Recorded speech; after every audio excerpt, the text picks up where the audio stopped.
오늘 하루도 서천 FM과 함께하세요.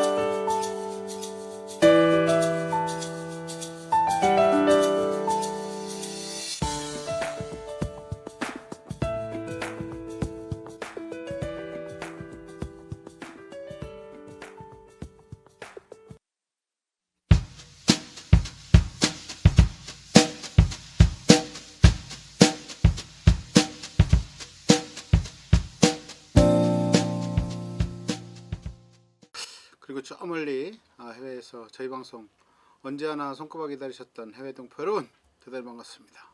오랜만에 해외 등포를 한번 찾아봤습니다. 지금 대한민국은 추워요. 왜 추워 갑자기? 얼마 전에 그 추위가 가고 나면은 봄이 올 거라고 생각을 했는데, 야, 그거 가고 나서 며칠 미세먼지하고 조금 날이 풀리는 듯 하더니 갑작스럽게 이렇게 또 우리가 방심했을 때를 노려가지고 이렇게 갑자기 추위가 또 엄습했습니다. 어제는 낮 최고 기온이 영하 1도로 아주 그냥 너무나 칼바람이 우리를 좀 힘들게 했고요. 오늘도 바람은 조금 덜 차갑지만, 온도는 좀 덜 차갑지만 바람은 여전히 세게 불고 있어요. 이게 옛날에 그 봄바람이 엄청나게 심란하게 불었다고 하는데, 이거는 봄바람이 아니고 겨울바람이 다시 온 것 같습니다. 자, 태릉왕자 궁전 이야기, 오늘은요 2월 20일이고요. 이제 2월도 이제 여러분들 한 번만 더 만나면 2월 방송 끝날 거예요. 그게 무슨 말이냐? 다음 달이면 2월도 다 간다. 다음 달이 아니라 다음 주면 2월도 다 간다는 거예요. 이제 2025년은 10달 남았어요. 그죠? 아니, 시작한 게 엊그저께 같은데 벌써 2달이 다 이렇게 훌쩍 지나가 버렸습니다. 여러분들은 이 막바지 겨울 준비를 어떻게 하고 계시는지 모르겠는데요. 저는 막바지 겨울을 보내는 준비를 정말 온 마음을 다 털털 털어서 보내려고 하고 있거든요. 그래서 새 봄 맞이하는데도 좀 가벼운 마음으로 좀 봄을 맞을까 하는데, 지금 좀 전에도 우리 옆에 나와 계시는 고정만 대표님하고 얘기를 했는데, 이 시장에 지금 형성되고 있는 문제들이, 경기 문제들이 보통이 아닌 것 같습니다. 세상 경기 경제화의 상황과 같이 우리 서천쿤의 한 주간의 소식을 또 전하기 위해서 영원한 테리우스의 파트너, 닉네임 루돌프죠, 우리 뉴스서천의 고정만 대표님 나오셨습니다. 인사 부탁드리겠습니다. 네, 반갑습니다. 뭐 오늘 조금 전에 그 테리우스님 말씀하셨지만 경기가 얼어붙다 보니까 오늘 체감 온도가 영하 4도네요. 1도인데 지금 체감 온도는 영하 4도인데 지금 그 서천 지역의 소상공인들 이렇게 만나서 얘기를 듣다 보면 네. 경기가 너무 안 좋아도 너무 안 좋다. 이러다 다 죽게 생겼다. 뭐 이런 얘기 하는데 시장에 돈이 안 돈다. 그 맨날 그 사무실에서 밖에 있어야 될 직원들하고 같이 사무실에서 멀뚱멀뚱 앉아 있는 자체가 좀 서로가 민망해한다. 뭐 이런 정도로 지금 굉장히 경기가 최악의 상황으로 치닫고 있고, 네. 뭐 그런 상황인데, 그 군에서 이제 지난주에도 말씀드렸지만 그 연매출이 1억 이하인 소상공 업체에 맞아. 50만 원씩 준다고 하는 것들이 이제 그 서천군에서 18억 예산 편성을 해서 맞아요. 이번 달 중으로 이제 그 접수를 받아서 다음 달에 이제 지급을 한다고 그랬는데, 일반 과세는 또 안 돼도 그 소상공인 그 지원 대상도 간이 과세 자만 가능한 거예요? 네, 그럼 연매출 얼마? 연매출이 뭐 3,600인가 4,000 얼마인가 이상 넘으면 안 된다는 얘긴데? 그러니까 간이 과세자들만 그렇게 대상으로 하는 걸로 이렇게 지금 나와 있거든요. 그래서 사실 뭐 대출을 받거나 뭐 하려고 해도 그 소상공 뭐 특례 대출이나 뭐 이런 걸 받으려고 해도 사실은 절실히 필요한 사람들한테 지원하는데 조건들이 안 맞아서 지원을 받지 못하는 경우가 지금 대부분이거든요. 맞아요. 그래서 실질적으로 정부나 지자체에서 발표하는 정책들만 그렇게 그 껍데기만 보고 이 얘기를 하다 보면 막상 그 현실은 그 제도적인 어떤 허점이라든가 뭐 그런 한계 때문에 절실히 필요한 사람들이 받지 못하고 오히려 더 어려움이 가중되는, 결국은 살 사람은 살고 이래도 각종 지원에도 불구하고 그 혜택을 보지 못하는 그런 그 업체들은 영원히 존재한다는 거 계속. 그래 실질적으로 그런 그 사각지대에 있는 사각에 놓여 있는 업체라든가 이런 데를 지원하는 것들이 좀 있어야 되는데 그런 부분들이 좀 아쉬운 것 같아요. 기준을 그러니까 시장의 어떤 상황에 맞지 않는 그냥 여지껏 보편적으로 이어져 오던 그 기준으로만 계속 지원하다 보면 지금 말씀하신 대로 그 기준에 도달하지 못함에도 정말 그 절실하게 필요한 소상공인 업체들은 말 그대로 문턱도 못 넘는. 그렇죠. 예, 수차례 지원을 신청을 하지만 어느 하나의 어떤 그 문턱이 있어서 그거를 못 넘는 분들이 뭐 허다하고 파다하다는 이야기가 있습니다. 맞습니다. 그래서 지금 18억이라는 금을 뭐 이렇게 지원 금액을 선정을 해놨습니다만 과연 그 18억에 전부 다 소진이 될지 그것도 의문인 거죠. 근데 대상은 정해져 있어요. 3,700여 명 정도한테 네, 50만 원을 주겠다. 연매출이 1억 이하인 게 이제 그 6천 개 중에서 절반 가량 정도가 절반을 좀 넘는 그런 근데 업체가. 1억 이하 중에 일반 사업자, 네, 일반 네. 과세자들이 꽤 있어요. 그렇죠. 네. 네. 그 일반 과세자들을 지워버리면 그러고 나면 이제 남는 게 이제 간이가세라는데 간이가세의 그 저기 사업자를 낼 때 보면 조건이 진짜 뭐 야 정말 영세하거든요. 맞습니다. 그렇게 되면은 과연 그 18억 원에 대한 선정돼 있는 그 지원 금액들이 다 도달하게끔 지원들이 되고 선정들이 되느냐. 암울합니다, 솔직히. 맞습니다. 저도 그나마 그래도 경기 경제에 큰 어떤 시류에 잘 적응되지 않는, 거기에 이제 보편적으로 잘 묶여서 움직이지 않는 업종에서 일을 함에도 불구하고 저희 업소라고 얘기해도 되나요? 업소는 네, 아니지. 저희 업체를 아니면 저희 기관을 이용하시는 분들의 경제 상황이 나빠지다 보니까 이게 도미노 같아요.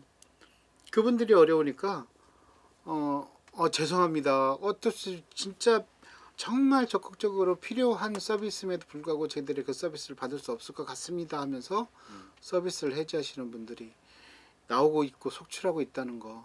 한편으로는 한 층 건너서 원목가 뒤에서 쳐다보면서 야 정말 경기가 안 좋구나. 그것들을 직접적으로 체감을 하고 있습니다. 그러니 서천군 여기저기를 다니시면서 서천군의 지역 소식을 여기서도 듣고 계시는 고종만 대표님은 얼마나 힘드실지 제가 참 거기까지 감을 못 잡을 정도로 힘드시지 않을까. 그리고 마음이 상당히 많이 다치시지 않았을까, 힘드시지 않을까라는 생각을 좀 해봅니다. 그러니까 이제 지역에 경기가 있어야 사실 우리는 이제 구독료하고 광고료로 이 뭐 업체를 운영하는 입장에서 본다고 네네. 그러면 저희 역시도 바닥이 그냥 회전이 안 되니까 자금 회전이 안 되니까 저희는 죽을 맛인 거죠. 죽지 마세요. 그러니까 죽을 맛입니다 지금. 자, 어찌됐든 여러분들께 오늘 또 한 주간에 우리 고종환 대표님께서 준비하신 소식들이 여러 가지가 있는데 지난주에 저하고 약속한 게 있거든요. 좀 이제 기분 좋은 소식도 하나 갖고 오겠습니다 했는데 없어요. 왜 하나 갖고 오기로 했잖아요. 하나 가져오는 거는 있지. 왜냐면 그 보건소에서 신규 정책으로 그 응급의료기관으로 정해진 데가 이제 그 서해병원이지 않습니까? 예, 맞아요. 서해병원에서 군산을 가든 그다음에 그 뭐 부여를 가든 서울을 가든 서울까지. 예, 그 응급 차량 이용 네. 그 차량비를 지원을 해줘요. 서해병원에서 그럼 응급 차량이 음. 일반 병원 차량은 안 될 텐데. 일반 병원이 아니고 그러니까 일반 병원 119 응급구조단 뭐 이런데 119 사설구조대. 하고 거기 하고 그다음에 서해병원에서 운영하는 차량 그 차량을 이용해서 다른 지역으로 이렇게 보내는 그러니까 응급의료기관인 그 보건소 아니 그 저 서천 그 서해병원에서 입원했다가 상황이 급해가지고 다른 병원으로 상급병원으로 이송을 해야 되는 경우에 네. 그 환자가 이제 사설을 이용하거나 이렇게 하면 그 비용이 발생이 되잖아요. 네. 그 비용을 군에서 이제 지원을 해주는데 네. 올해는 이제 그 첫 해고 지금 이제 그 지원하는 내용을 관련한 그 조례를 뭐 제정을 해서 이제 그 하다 보면 올해는 이제 그 한 50명 정도로 지금 그 예상을 하고 있거든요. 이따 그 내용은 조금 이따 네네네. 그 소식 하나면 되지 않겠어요? 아이고 그나마 그래도 가장 큰 거죠. 건강권에 대한 보장을 서천군이 가장 기본적인 이동권을 갖다가 보장해준다. 좋은 소식 중에서는 그래도 가장 좋은 소식 같네요. 그렇죠. 네네. 자 그럼 일단 준비해준 소식 첫 번째 소식부터 한번 들어보겠습니다. 뭐 첫 번째 소식은 이제 사건 사고를 먼저 말씀을 드려야 되는데 이미 저도 이제 미리 보도도 하고 다 했습니다만 네. 지면에 보도된 것은 이번 호거든요. 음. 그래서 이제 그 말씀드리면 13일 날 발생했던 그 2살 박이 아, 여자 맞아. 어린이 그 부모가 이제 그 부모 폭행에 의해서 숨지자 이제 그걸 베란다에다가 수개월 동안 그 방치 유기한 그런 부모가 이제 그 긴급 체포됐다는 소식인데요. 네네. 아 이거 참 그 우리 지역에서 이런 일이 있어서는 안 되는데 이런 일이 있었거든요. 그래서 그거를 좀 말씀을 드리다 보면 미연에 좀 막을 수 있었지 않겠나 그런 생각도 해봅니다. 일단은 그 이 숨진 아이의 아버지와 그 부모는 20대예요. 아. 그래서 아빠는 그 정신지체가 네. 있고 그 엄마는 경계에 있는 분이시더라고요. 네. 근데 어찌 됐건 그 밤에 2살 박이 아이가 이제 잠에 이제 밤에 이제 칭얼거리고 이제 보채고 이렇게 하다 보니까 그 한날 이제 그 저 폭행을 했는데 이제 거기서 숨지니까 아이를 이제 그 저 그렇게 그 방치를 해놓은 거죠. 죽은 아이를. 그래서 이제 아버지 같은 경우는 아동학대처벌법상 아동살인 및 그 시체 유기 혐의로 구속이 됐고 네. 엄마는 지금 현재 그 연년생으로 아이를 낳았습니다. 그래서 작년 12월 24일 날 그 둘째 아이가 태어났는데 출산했군요. 네. 미수가여가지고 아이고. 지금 원광대병원의 인큐베이터 안에 있습니다. 네. 그런 상태다 보니까 이번 일이 이제 그 밝혀지면서 그 아이를 양육해야 되는 그런 입장이고 그 다음에 그 남편과 같이 그 아이를 폭행해서 죽게 만드는 데는 동조를 안 했지만 그 유기하고. 사체를 유기하는 데는 동조를 한 것 때문에 사체 유기 혐의로 이제 당연히 구속을 해야 되는 상황이지만 그 둘째 아이 양육을 해야 된다는 것 때문에 지금 구속하지 않은 그런 상태고요. 경찰은 지금 현재 이 죽은 아이를 이제 국가수에다가 이제 사인 규명을 해서 부검을 의뢰했는데 작년 9월 달에 그런 일이 발생했다고 그러면 지금 벌써 2월 아닙니까? 2월 13일. 5개월. 그러면 한 5개월 정도가 지난 상태란 말이에요. 그래서 그 감식이 불가능한 그런 그 상황이라. 정도로 부패했구나. 그래서 이제 이거를 또 할 수 있는 게 또 정밀 감식이라는 게 있나 보더라고요. 그래서 지금 현재 정밀 감식 중이어가지고 정확하게 사인은 나와 있지는 않지만 경찰 조사에서 아버지가 그 폭행해서 아이가 숨졌고 했다라는 그런 내용은 진술을 가지고 이제 그 언론 보도에 이제 그렇게 이제 수사 진행 내용을 이제 밝혀서 이제 저희들도 이제 알고 있는데 이 사건이 그 불거지게 된 것을 보게 되면 서천군청에서 그 담당 부서가 있거든요. 이 부모는 지금 그 기초 급여 대상 그저 주거 급여 대상입니다. 네. 생계도 하고 다 이렇게 돼야 되는데 이제 그 재산이 조금 있거나 그러면 이게 이제 그 생계급여나 이런 부분에서 빠지고 주거만. 주거급여만 그 월세를 지원해 주는 거잖아요. 네. 그런 상태인 부모여가지고 이게 이제 군청 그 행정 전산망에 그 지금 다 그 시스템에 떠 있는 네. 사람들이고 그런데 이제 그 어린아이 2살짜리 어린아이를 그 다녔던 그 어린이집. 네. 어린이집에서 이 아이가 퇴소한 게 작년 9월인데 엄마가 이제 그 작년 9월달에 그 본가가 있는 데 가서 아이하고 쉬고 싶다. 그래서 본가가 이제 서천읍이 아니고 다른 면이다 보니까 네. 퇴소를 해야 되겠다. 그래서 이제 퇴소를 시켜준 거예요. 네. 퇴소를 시켜주고 그러고 나서 이제 집에서 아이를 데리고 있다가 불과 그 한 달 만에 10월달 정도가 되는 것 같더라고요. 숨진 네. 시기가 한 달 만에 이렇게 그 사망을 하게 된 건데 요는 이제 어린이집 원장이 그 퇴소했던 그 어린이집 원장이 이 엄마하고 아이가 그 이사하기로 했던 그 지역에 그 어린이집의 원장하고 전화 통화를 했는데 당연히 이제 그 이 아이가 그쪽으로 간다고 하면 다른 지역으로 간다고 그러면 어린이집 원장한테는 그리고 이제 또 이 부모가 나 여기 그 일리 옮길 건데 지금 어떻게 되냐 이제 여러 가지 전화상으로도 물어봤다 이렇게 얘기를 하는 거예요. 네. 물어보고 했다라는 얘기는 좀 물어보기는 했는데 이제 그 두 원장 사이에서 전화 통화가 물어보기는 했는데 아이는 나오지 않는다.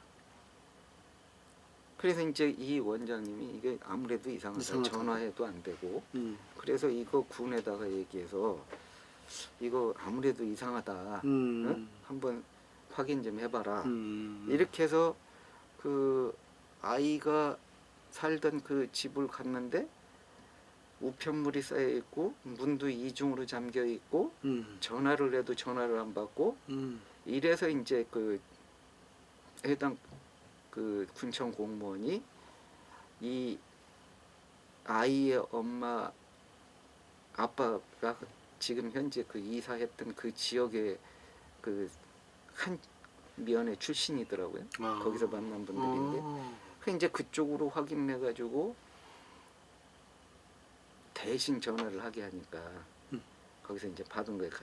이 저기 그 20대 부모의 할머니 손에 큰 사람이 아빠하고 엄마가 둘 다. 그래서 이제 그쪽으로 전화를 하니까 군에서 했을 때는 안 받다가 자기 그 할머니 외할머니 그러니까 그 처할머니가 이제 받으니까 군청 직원이 이제 그걸 낚아챈 거예요. 낚아채서 이제 확인을 해보니까 아빠라는 사람이 우리 아이가 아파가지고 어느 병원에 입원해 있다. 그러냐. 그래서 이제 그 확인을 해보니까 병원에 입원한 사실이 없다고 나온 거예요. 작은 아이는 그 미숙아루에서 병원에 입원해 있지만 이 문제의 아이는 없는 거지. 그러다 보니까 행방이 이제 외연한 거지. 그래서 이제 곧바로 이제 경찰한테 신고를 해가지고 그 살고 있던 그 주거지를 확인해서 찾아보니까 거기에서 이제 발견이 된 거죠. 아 그러면 군청 공무원이 찾아낸 거네요?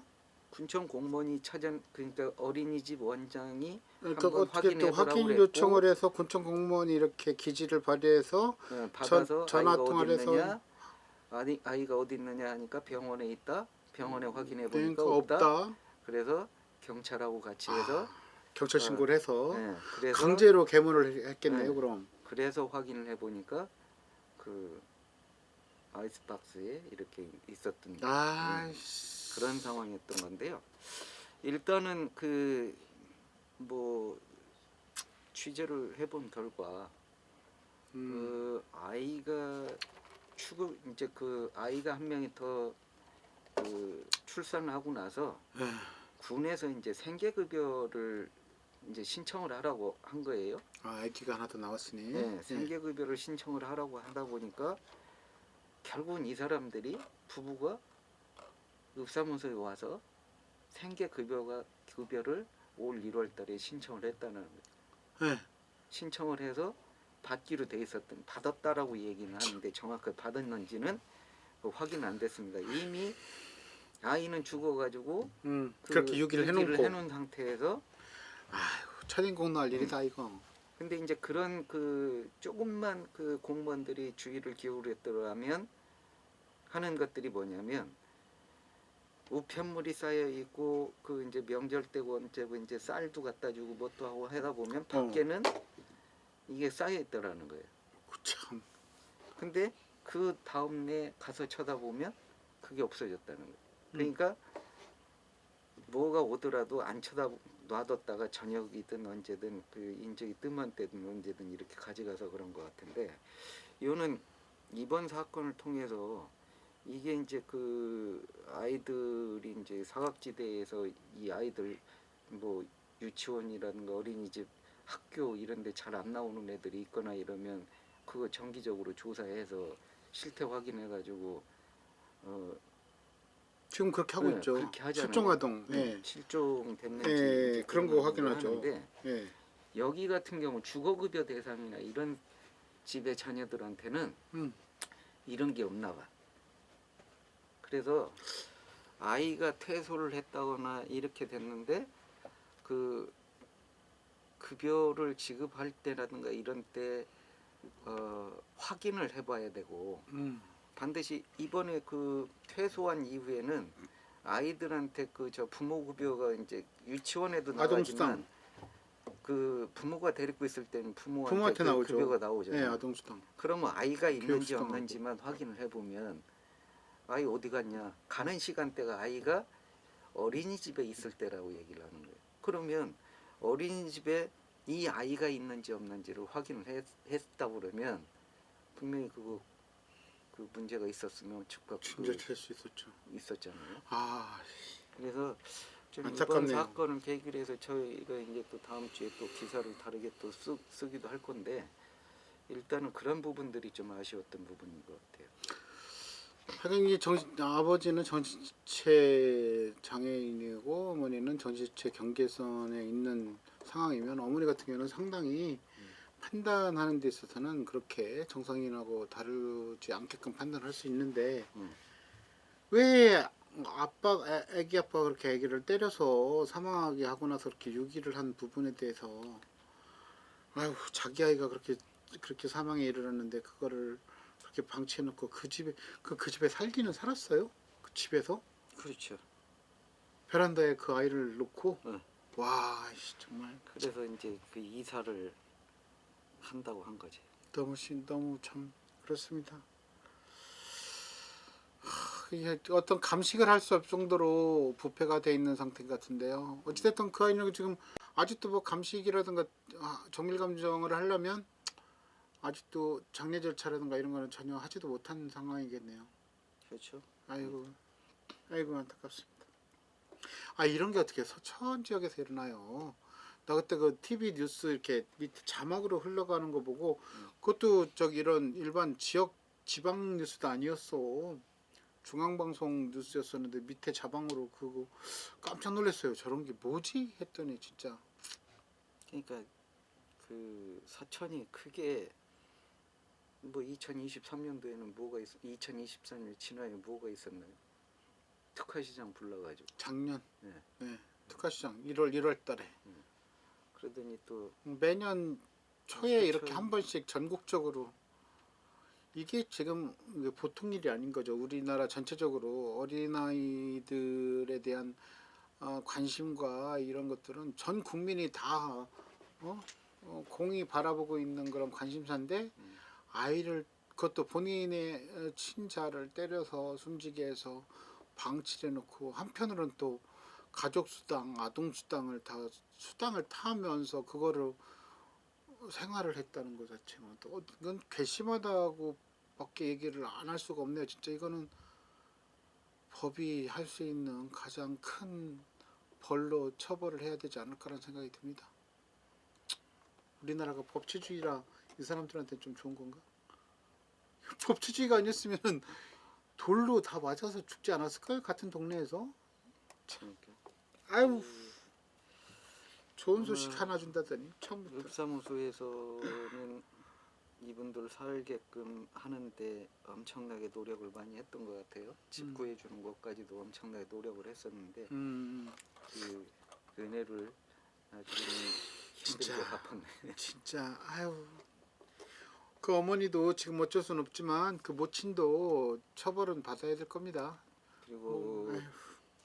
그 연년생으로 아이를 그 출산을 하다 보니까 산후 우울증이 굉장히 심하다고 그래요. 그리고 아. 이제 지금 대인 기피까지 있어서 아이고. 그 공무원들도 이제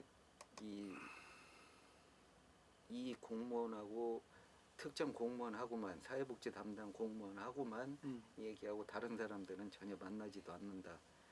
기피한다. 뭐 이런 얘기가 있어요. 지금 둘째 아이는 그럼 어떻게? 미수가 그때 미숙하니까 병원에서 예, 예. 인큐베이터가 됐든 어디서 지금 인큐베이터에 있을 건데 음. 그 아이가 나중에 이제 치료가 다 끝나고 나서 퇴원을 하게 되면 음. 이 엄마한테 또 가야 돼요?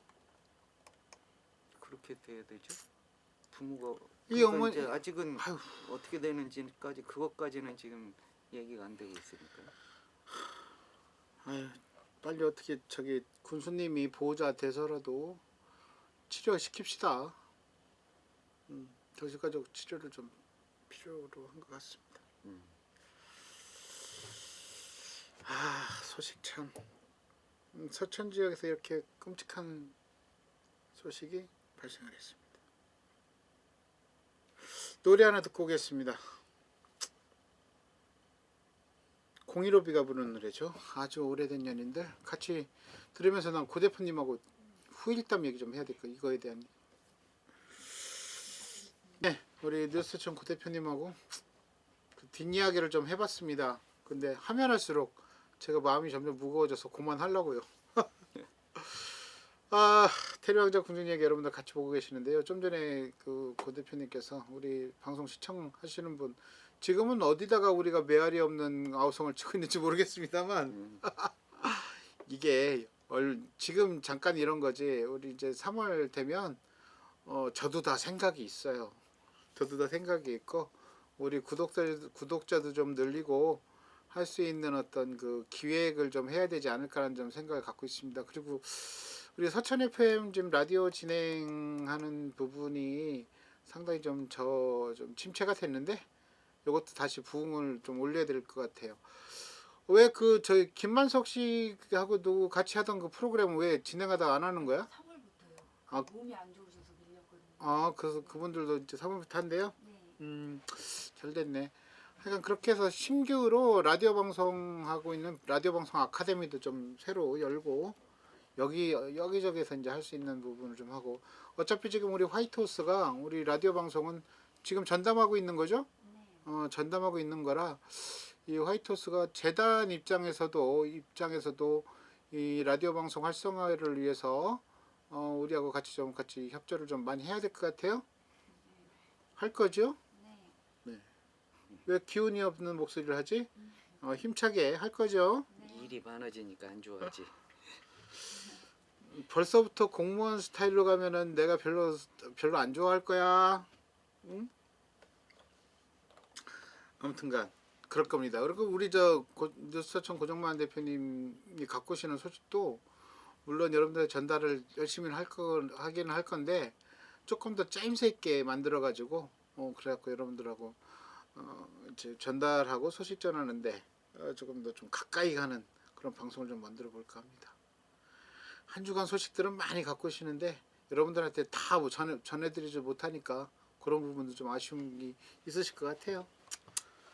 자, 다음 소식 부탁합니다. 다음 소식? 어제 저녁에 그 저 오후에 어제? 마량진항에서 어. 마량진항에서 그 뭐지? 예. 차량 한 대가 추락을 했거든요. 바다로. 뭔 소리예요 또? 네, 바다로 추락을 했는데 뭐 다친 사람 없어요? 60대 남녀가 탔습니다. 60대 남녀인데 지금 그 분들이 이제 한 집에 사시는 사시는 분들인지는 아직 확인이 안 됐는데 아, 네. 그 차량이 추락하면서 그 바닷물에 빠지면서 60대 운전자는 그 스스로 빠져나와서 살았지만 그 옆에 조수석에 타고 있었던 분은 빠져나지 못해서 아이고. 신고받고 출동한 그 해경. 그 홍원파출소 음. 그다음에 이제 구조대 네. 서천소방서 이렇게 합동으로 해서 이제 수중 수색을 해가지고 한 2시간 만인 그 저 7시쯤에 이제 심정지 상태로 이제 발견이 됐습니다. 아이고. 그래서 이제 이 지금 현재 이 사고가 어떤 사고인지에 대해서는 지금 그 보령 해경에서 조사를 통해서 밝힐 예정인데 아직까지는 지금 그 어떻게 해서 추락했는지 여부에 대해서는 아직 밝혀지지 않고 있습니다. 그 운전하신 분은 그럼 생명에 지장 없어요? 이제 생명에 지장 없죠. 그분이 뭐 사고 직후에 바로 빠져나왔으니까. 그분이 얘기를 하면은 다 되겠네요. 그러니까 오래 걸리지는 않을 거예요. 네. 예. 아저씨 누구예요? 아저씨가 얘기 다 해야 될 것 같아요. 60대랍니다. 저하고는 관련 없습니다. 저는 50대입니다. 아무튼 이제 그 충남도 도민 참여 예산이 150억 원 규모로 이제 추진된다는 내용을 요 내용을 좀 소개를 해드릴게요. 네, 도민 참여 예산. 예, 이게 뭐 저도 도민 참여 예산위원회도 했었고 네. 서천군 주민 참여 예산위원회도 활동을 하고 그랬었는데 올해는 그 저 충남도가 150억 규모로 이제 추진하는 걸 보게 되면 일반 분야가 70억 원이고 청년 청소년 및 저출산 분야가 30억, 그다음에 시군 주민생활 밀착 사업에 50억 원 이렇게 해서 이제 배정이 돼 있습니다. 150억 원이. 네네. 그래서 이제 그 접수는 전에는 이제 그 특정 기간을 정해서 이렇게 접수를 했는데 올해는 이제 3월 다음 달 4일부터 해가지고 12월 31일까지 연중 상시 접수를 받습니다. 상시요. 예, 예. 네. 그래서 이제 그 접수를 받고 공모를 이제 그렇게 하면 이제 4월 1일부터 5월 31일까지는 집중 접수를 받아요 또. 그러니까 3월부터 12월 말까지 네. 이제 상시 접수를 하지만 집중적으로 접수를 받는 것은 4월 1일부터 5월 30일까지 2달 동안이고, 그래서 이제 5월 30일 이후에 이제 접수되는 공모는 다음 해로 넘어가서 심사를 받는 거거든요. 그러니까 이제 일반 관광 분야는 도 전반에 파급 효과가 있고 시군 간 연계 추진이 가능한 일자리, 탄소 정리, 문화 관광 개발, 인구 소멸과 관련된 사업, 이런 사업들은 일반 분야 공모에 도민 참여 예산 공모에 공모하실 수가 있고 이 청년 청소년 분야는 정주 여건 개선이랄까 지원, 일자리 창출 사업, 저출산 이렇게 돼 있고, 저출산 분야는 일가정 양립 사업, 시군 주민생활 밀착 사업 이런 것들과 관계된 그런 이제 그 공모안을 제출을 하면 되겠습니다. 네. 그래서 이제 제한된 사업은 7월까지 1차 운영위원회를 열고 2차 도시군 사업부서, 3차 이제 분과위원회 회의를 거쳐가지고 8월 온라인 도민 투표를 통해서 최종적으로 이제 확정을 한다 이런 얘기입니다. 그러니까 우리 시청해 주시는 분들 중에서도 이 도민 참여 예산이라든가 서천군 주민 참여 예산에 좀 참여를 하고 싶은 분들은 이 우선 지금 도민 참여 예산과 관련해서 제가 말씀드렸듯이 도민 참여 예산으로 할 수 있는 부분도 있고, 그다음에 이제 그 서천군 주민참여예산으로 할 수 있는 부분들이 있으니까 두 가지로 나눠서 해볼 필요도 있을 것 같아요. 주민참여예산은 뭐 매년 7, 8월쯤에 이제 지원을 해가지고 그해 말에 이제 선정이 되는데 요거 같은 경우에는 도민참여예산 같은 경우에는 지금 우리 하이트하우스가 상시와 집중의 차이가 궁금하다고 하거든요. 상시 접수와 집중 접수. 상시 이게 그 도민 참여과 관련된 거는 아까 얘기한 대로 3월부터 12월까지 상시 접수를 받는데 5월 30일까지는 네. 5월 30일까지는 올해 그 심사를 하는 거고 올해 거고 그 5월 30일 이후부터 12월 말까지 하는 것들은 내년으로 2월. 내년으로 넘겨가지고 아하. 심사해서 한다라는 내용이에요. 그렇군요. 네, 네. 알겠습니다. 무슨 뜻인지. 일단은 근데 그 분야 중에서 문화관광 분야도 있더라고요 보니까. 문화관광 분야도 관광개발 분야도 있고 그런데 네. 이게 이제 일반 분야인데 네. 문화관광 개발 분야나 인구 소멸, 뭐 이 탄소 중립과 관련된 내용 이런 것들이 있기 때문에 일자리 관련해도 있으니까 문화관광 개발과 관련된 어떤 사업을 그 구상하고 계신 분들이 있다면 뭐 해보실 필요가 있는 거죠. 그 도민참여예산이니까 개인이 지원하는 거겠죠 일단은. 그러니까 도민 참여든 그다음에 그 동아리가 됐든 뭐가 됐든 기관 단체도 상관없는 건가요? 그렇게 해서 해도 상관없죠. 그렇구나. 네. 근데 그 주민참여예산 서천군 주민참여예산을 지원을 받는 사람도 가능한가요 또? 이제 사업이 이중으로 하면 안 되죠. 그죠. 그러니까 동일한 사업이 아니면 괜찮잖아요. 그렇죠. 그리고 이제 그 공모 사업으로 선정된 사업들에 대해서는 예. 그 매년 그 공모를 해서 해야 되는 사업 네. 해서는 안 되잖아요. 네. 채택이 된 사업은 네. 성과 평가를 통해서 네. 괜찮다고 판단이 되면 자동. 그 다음에는 그 본 예산에 편성해서 해야 되는 부분들이거든요. 네, 네, 네. 근데 이제 그렇게 하는 사업들이 서천군 같은 경우는 그 방과후 학습 서천군 청소년 문화센터와 네. 청소년 수련관 쪽에서 그 아이들 그 저기 하교 서비스 네. 이런 것들은 지금 계속해서 지금 반영이 돼 있는데 제가 그 있을 때 그런 부분들이었거든요. 맞습니다. 예. 맞습니다. 아무튼간 주민참여예산도 뭐 상당히 많은 예산을 편성을 해 주셔서 우리 서천 군민들께서 지원하셔가지고 상당히 많은 분야에서 예산을 집행 받으셔서 사업을 하고 계시는데 도민참여예산까지 100 얼마요? 18억? 180억? 얼마라고 그러셨죠? 150억. 오 작은 돈이 아니네요. 150억. 근데 이제 그 도민 참여 예산으로 돼 있는 것 중에 하나를 보게 되면 서천 특화시장 뒤쪽에 이제 그 어린이 그 저 공원이 하나 있습니다. 특화시장 뒤편에. 특화시장으로 보게 되면 앞쪽이죠. 그러니까 지금 특화시장이 있는 건너편 쪽 뒤로 가다 보면 그 어린이 공원이 하나 조성되어 있는 게 있어요. 그래요. 네, 지금 그 위원장 건물 네. 들어오고 그 네. 사이에 그 공터에. 공터를 이제 어린이 공원으로 새로 조성한 게 도민 참여 예산으로 해서 된 겁니다. 아 지금 그럼 어린이 공원이 저희 이제 설치가 돼서 지금 네. 하고 있다는 얘기네요. 그러니까 도민 참여 예산으로 받아서 그럼 규모가 뭐 저희 지원 저희 예산 지원 금액이 뭐 몇 천만 원 단위부터 몇 억 단위까지라도 사업에 타당성만 있으면 가능하다는 얘기네요. 참고로 서천구는 최대 3억 원까지 한 사업에 한 사업당 3억. 어우 작은 거 아니네. 네, 오 그렇게 되죠. 좋겠네요. 근데 이제 그 주민들이 제안을 하지만 그 각종 법이라든가 이런 부분들에서 그 부합하지 않거나 이래가지고 네. 공모의 제안으로 그냥 끝나는 경우들도 상당히 많습니다.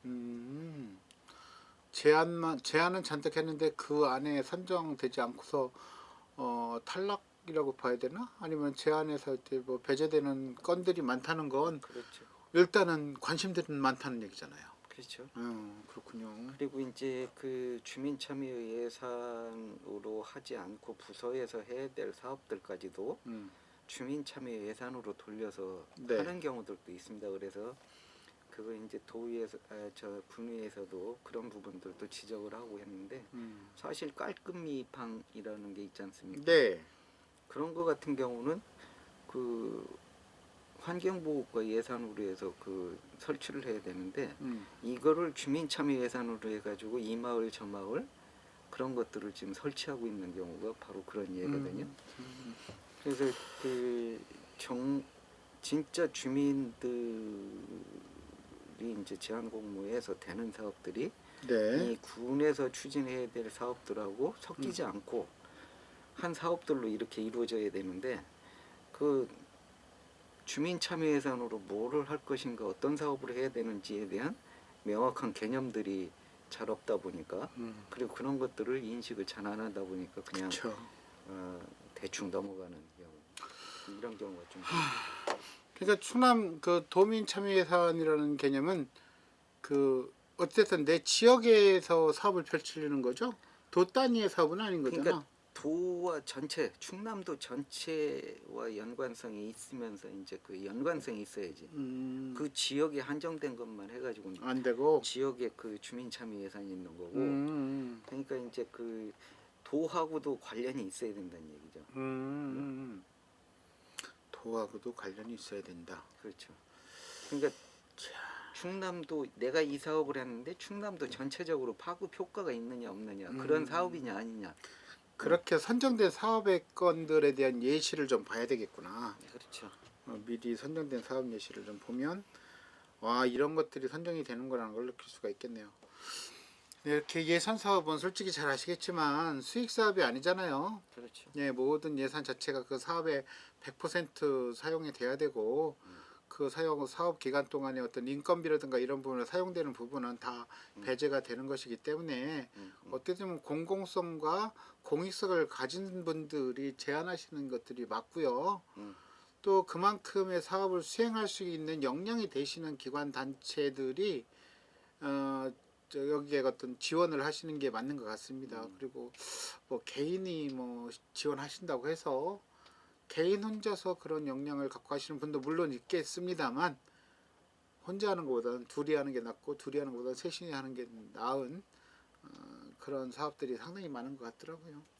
근데 이게 서류로 이제 제한 공모를 하다 보니까 네. 문제는 어떤 거냐면 출제자 제안한 그 주민의 이 의사를 그 정확한 그 의도를 제안 의도를 잘 그 서류만 가지고는 잘 모릅니다.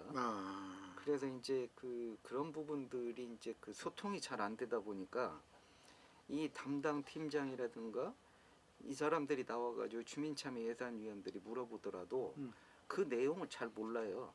아니, 출제자의 출제 의도를 모르는 사람이 나와가지고 그거를 이거 우리 부서에서 관리하는 거다 해가지고 나와서 앉아 있으면 뭐합니까? 그러네요. 그래서 이제 얘기했던 것이 그러면 제안자. 제안자한테 네. 당신 이거 어떤 의도로 해서 제안을 했는지 그리고 안 되면 왜 안 되고 하는지 그러면 될 수 있는 방안은 뭔지 이걸 찾아서 될 수 있는 방향대로 이걸 수정을 해서라도 이거를 제안 공모에 올리고 올려서, 그 네. 심사 대상에 포함을 시켜야 되는 부분인데 여기는 그 담당 공무원들이 이제 맡은 업무가 여러 가지가 되는 것 중에 한 가지다 보니까 그 중에 하나니까. 이 사람들이 그거에 대해서 출제자의 출제 의도를 파악을 안 하고 수박과 탈기식으로 딱 한 번 하고 그냥 네? 썸머리 요약을 갖다가 한두 줄로 그냥 해서 그냥 요약해서 그렇게 되는 거죠. 와가지고 제대로 숙지도 못하고 온 상태에서 물어보면 제대로 답변도 못하고 그거 많이 해보셨잖아. 이렇게 하다 보니까 선정위원이시니까. 그게 안 됐잖아요. 네. 그래서 그 한 달 동안 출제자의 의도를 잘 파악해서 설명 제대로 해라 이렇게 얘기를 했는데 심지어 제가 제안했던 내용조차도 담당 공무원이 딱 이틀 남겨놓고 저한테 딱 한 번 전화한 거예요. 이게 뭐냐고?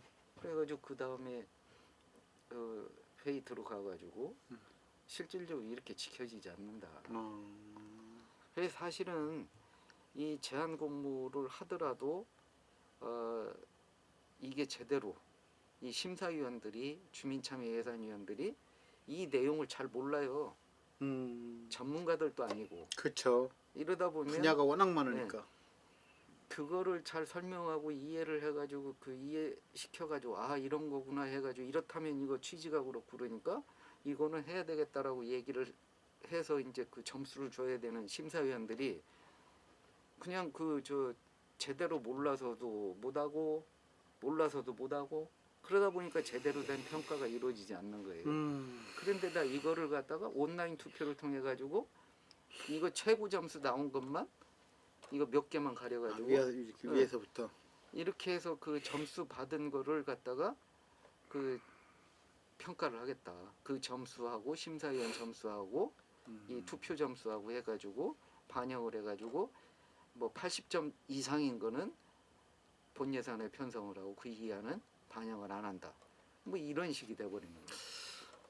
그러니까 어쨌든 그 제안하시는 분이나 그 제안한 거에 대해서 지원해가지고 선정돼서 사업하시는 분들은 이 작년부터 이 시스템이 다 완전히 뒤집어졌어요. 옛날에는 수기로 자료라든가 모든 것들을 수기로 받고 수기로 쓰던지 뭐 이렇게 해서 뭐 스캔하고 복사하고 해가지고 서류들을 이렇게 저기 오프라인으로 이렇게 만들어 가지고 이렇게 해서 정산 서류를 제출을 했었는데 작년부터는 이제 보태민 서비스라고 하는 나라장터 이 나라도움이라고 하는 것처럼 전산으로 모든 것들이 다 이루어지는 시스템으로 이제 하거든요.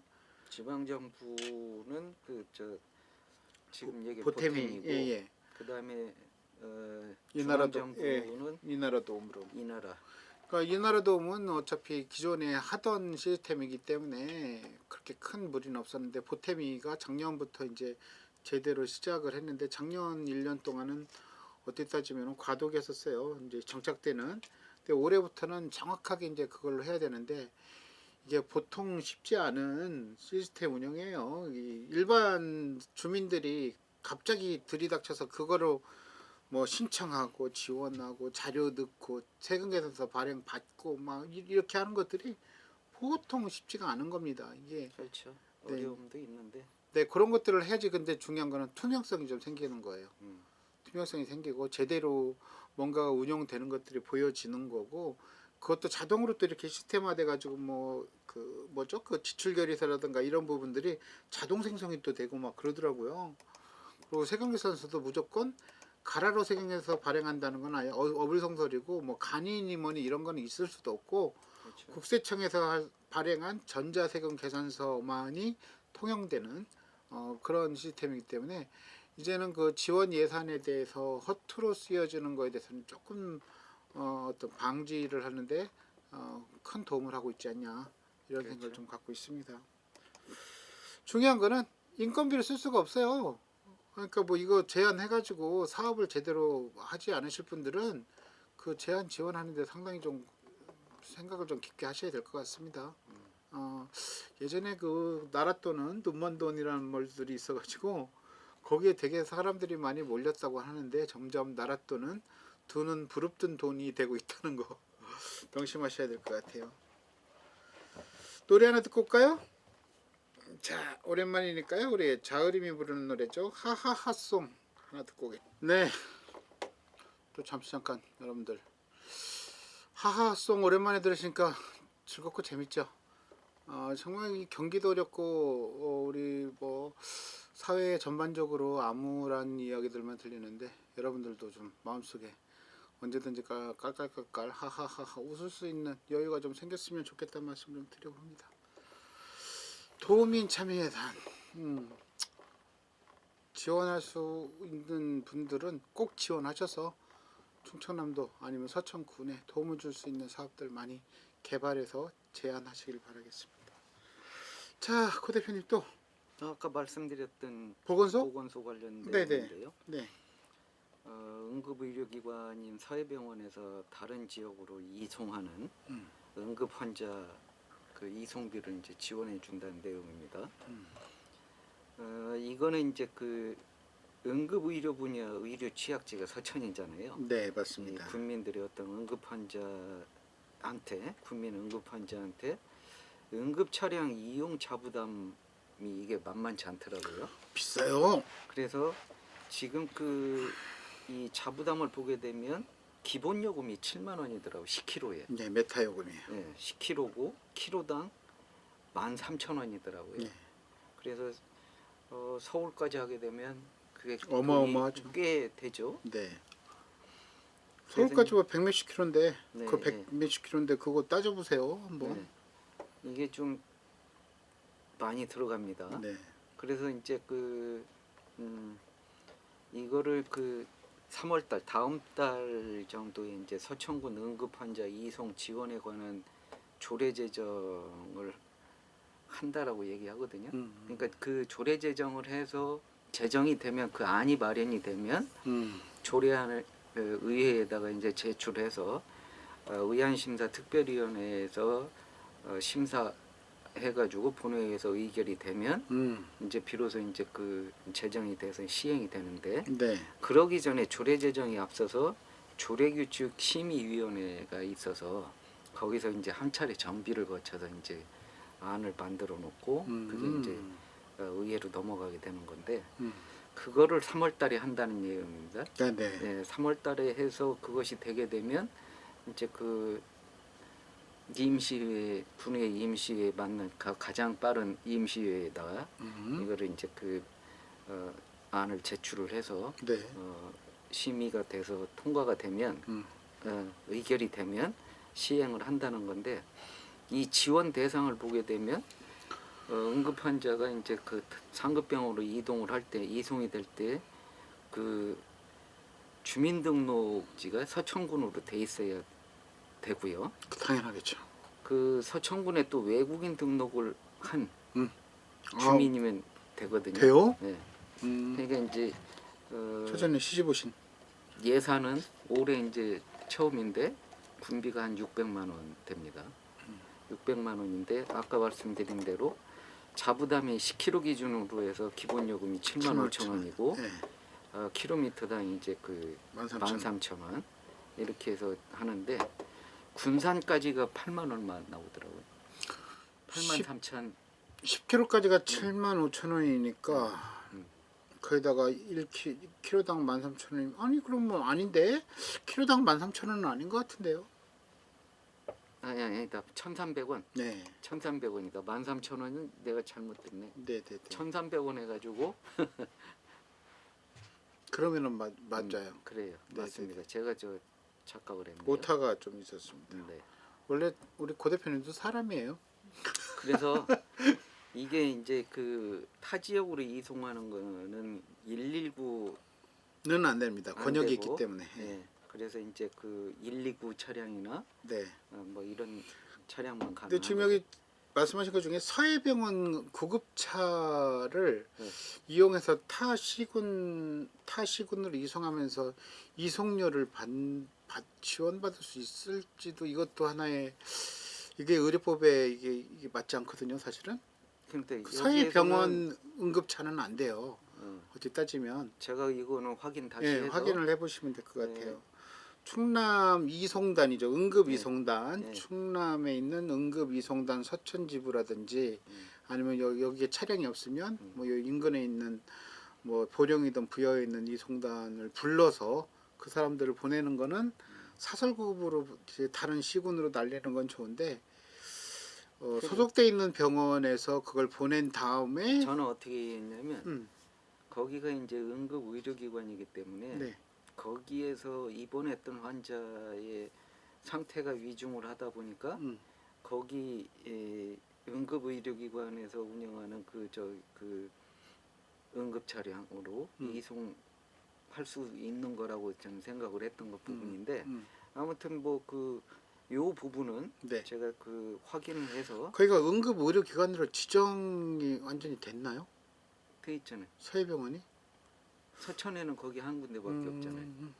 원래 이 그러니까- 장항이었다가 맞아요. 네, 그런데 응급 의료기관으로 의료법 안에서 딱 그 틀 안에 맞게끔 지정이 됐는지도 사실은 모르겠습니다만은 어찌됐든 다른 것보다 말씀하신 대로 급할 때 진짜 그 돈 20만 원, 30만 원, 40만 원씩 들어가면서 서울까지 날아가려고 하면 진짜 보호자들 힘들어요, 되게. 그렇지. 예, 근데 이렇게 서천군 자체에서 이렇게 해준다는 것만 해도 너무나 응급 환자의 이동권과 교통권을 완전히 이렇게 보장을 해주는 거잖아요. 네, 네. 어우, 얼마나 좋은 제도예요. 서천구민들한테 박수 받을 일입니다, 이거는.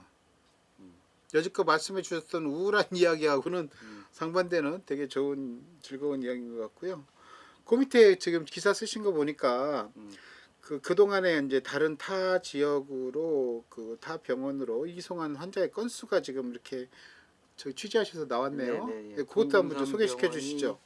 그러니까 이제 그 2023년도에는 35명으로 이렇게 돼 있었는데 아, 2023년에는 네. 35인. 그다음에 작년에 3분기까지만 나와 있는데 네. 3분기에는 23건인데 23건. 4분기에까지 하게 되면 4명이 그 추가됐었거든요. 아, 네. 추가됐는데 거기에는 어디인지를 확인이 안 돼서 3분기까지만 그 봤는데 23건이시라고 예. 하셨죠? 아무래도 이 서천의 주 생활권이 이제 군산이고 전북권이다 보니까 그러네요. 동군산 병원이 9건으로 제일 많고요. 그다음에 원광대 7건, 군산의료원 3건이니까 몇 건입니까? 19건이 그렇죠. 예, 23건 중에서 19건이 요 인근 저기 동군산, 그 원대, 군산과 익산 익산 그러네요. 이쪽으로 많았고 네네네. 경기 분포나 당국대병원이나 음. 건양대, 삼성 서울 서울병원 삼성까지도 갔어요? 예, 음. 여기가 그렇게 돼 있더라고요. 그러네요. 네. 서울 삼성까지도 응급 환자가 이송이 됐구나. 이 환자는 아마 서울 삼성 다녔던 사람 같은데. 그러니까 여기 서해병원에서 그 다음에 그 부여로 갔다가 음. 부여에서 서울 삼성까지 이렇게 간. 음, 그러니까 그런 최초의 출발지가 서천이면 되는 서천이었다. 거예요. 최초의 출발지가 서천이면 그 지원을 해준다는 거예요. 서천 군민이 부여 가서 해가지고 거기서 그 서울 가면 지원이 안 되고 서천에서 바로- 응급환자로 입원해 있다 응급상황이 발생이 돼가지고 타 지역 거쳐서 최종 의료기관으로 가는 경우에는 지원을 해준다는 거예요. 아, 그렇군요. 건수는 뭐 저는 뭐 지원한다고 해서 얼마나 많이 해줄까 했더니 이 건수 자체가 보니까 23건, 네네네. 작년에까지 3분기까지 23건, 2023년도는 35. 35건. 네. 네, 35건. 그 밤중에 진짜 응급 차량 기다리고 구보하면서 또 그 밤중에 또 이 주민들이 돈이 어디 있어요? 빨리 이것도 어떻게 따면 택시비랑 똑같아요. 그렇지. 구급차, 응급차 타보신 분들 알겠지만 운전석 옆에 뭐가 있어요? 메터기가 있습니다. 택시 메터기. 출발할 때 그거 누르고 가거든요. 저희 병원에도 저기 앰뷸런스가 있는데 저희 병원에도 의무적으로 달게 돼 있어요. 그 메타기를 달았는데 우리는 뭐 그 메타기를 써본 적은 한 번도 그걸로 뭐 누구를 태워갖고 돈을 받아본 적은 없는데 하여간 앰뷸런스에는 무조건 메타기를 달게 돼 있습니다. 그래서 근데 나도 앰뷸런스는 자세히 안 봤는데 한번 그거 타보실려? 살려있거든요? 아니, 차 난 불러드릴까? 어떤 일이 있어도 앰뷸런스 타기 싫어. 맞아요. 여러분들이 내 발로 앞 어디가 이상하다 해서 병원 찾아가시는 거는 권장합니다. 조금 이거 안 좋다 싶으면 가는 건 권장하는데 내 스스로 내가 내 발로 이동하지 못해서 어쩔 수 없이 앰뷸런스를 불러서 타고 간다는 거 거기까지 가시면 안 되는 거죠. 근데 그 전에 미리미리 내 스스로 내 건강은 내가 지킨다라는 마음으로 하셨으면 좋겠습니다. 특히나 우리 고 대표님도 본인께서 조금 이상했다 싶으면은 우리 고 대표님도 자기 스스로 참 잘하시는 것 같아요.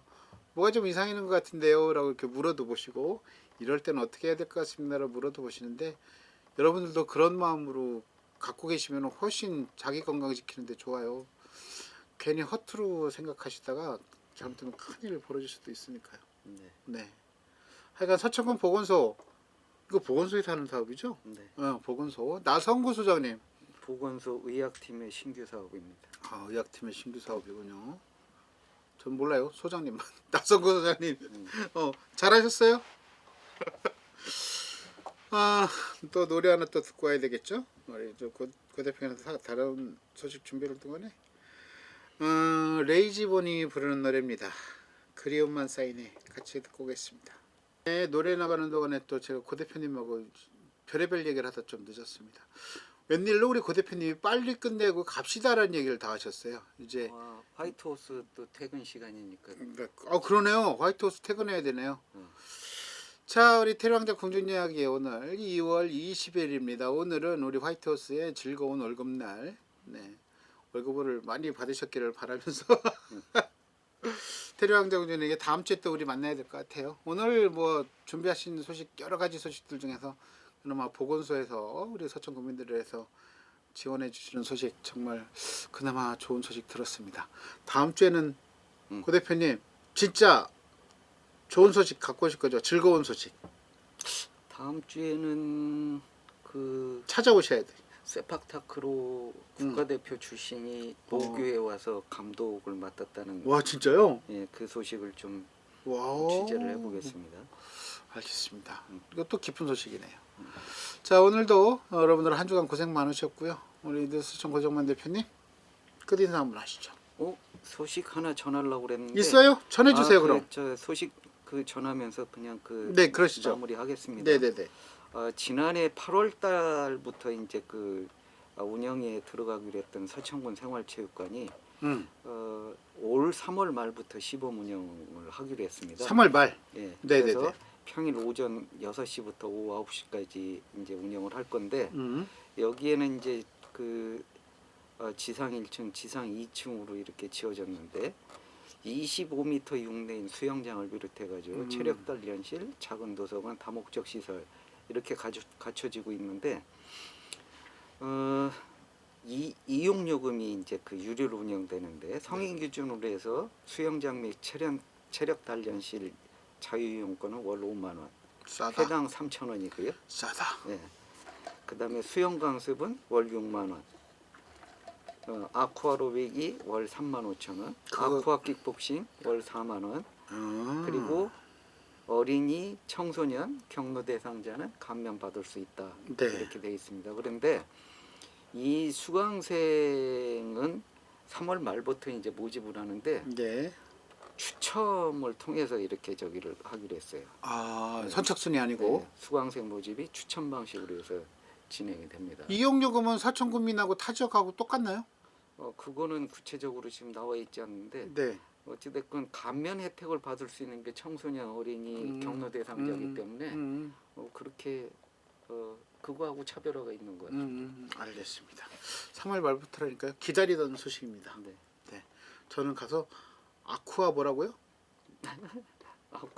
아쿠아로빅. 킥복싱. 저는 킥복싱은 과격해서 아쿠아로빅을 한번 배워보도록 하겠습니다. 네, 네. 자, 여러분 한 주간 고생 많으셨고요. 우리 또 다음 주에 만나야 될 것 같습니다. 여러분들 한 주간 즐거운 일 많았어야 되는데요. 아직까지 없으셨다면 내일 모레 글패 아직 3일 남았습니다. 이번 주말은 가족들하고 같이 즐거운 일 만드는 거 여러분들 다 같이 기원해 보겠습니다. 끝곡 노래 하나 들으면서 오늘 마치도록 할게요. 끝곡은요, 제가 좋아하는 가수입니다. 김현식이 부르는 노래죠. 내 사랑 내 곁에 들으면서 오늘 방송 마치도록 할게요. 자, 여러분 다음 주까지 안녕히 계세요.